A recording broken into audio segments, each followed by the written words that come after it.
ভারতে প্রোপাগান্ডার জেরে সেখানে বাংলাদেশিদের যাতায়াত কমেছে।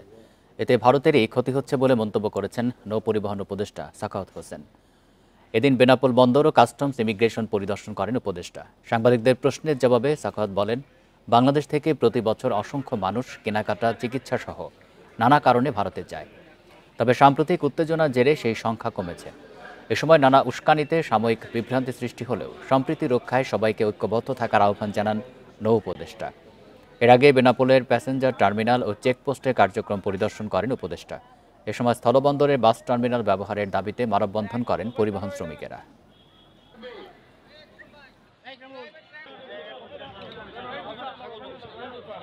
যাতায়াত একটু কমেছে, তাতে আমাদের কোনো ক্ষতি নাই। যাতায়াত কমে আমার থেকে লোক বেশি যায়, যারা সেখানে চিকিৎসার জন্য যায়, তারা বাজার করতে যায়, না গেছে তাতে আমাদের কি, আমাদের তো কোনো ক্ষতি হচ্ছে না।